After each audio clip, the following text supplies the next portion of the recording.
Dust Bunny 2025 Review. A twisted fairy tale that looks the part but never fully immerses. Bryan Fuller's feature film debut. Dust Bunny emerged from an abandoned Amazing Stories concept, representing the Hannibal creator's attempt to resurrect a lost subgenre, the spooky, whimsical 1980 seconds horror accessible to younger audiences, like Gremlins, ironically.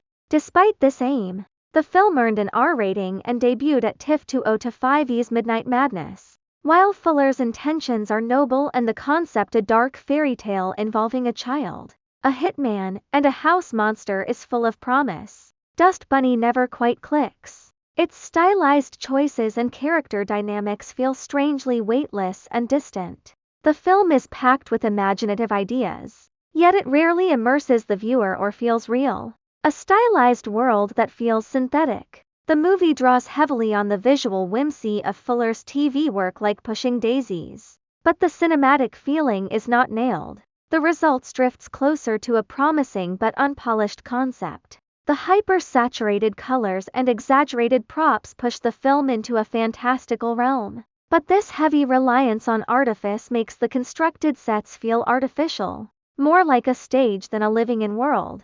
This weightlessness extends to the overly synthetic scores and even the stop-motion textures of the monsters, which often distracts. Narrative fragmentation and casting. Narratively, the film is oddly fragmented. The first act is confusing, failing to clearly establish the protagonist or as Sophie Sloane perspective, forcing the story to awkwardly re-explain its own setup later. The film then meanders, introducing set pieces that don't always build towards a cohesive conclusion.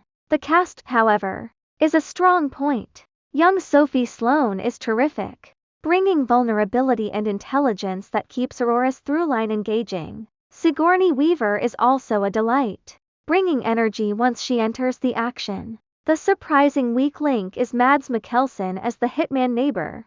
While perfect on paper, he fails to find the necessary balance between cold detachment and subtle empathy, reading too often as genuinely irritated by Aurora. Mikkelsen, who has historically struggled in effects-driven projects, doesn't change that trend here. Final thoughts. The premise of Dust Bunny is simply too good to completely fail, and the production design is visually imaginative.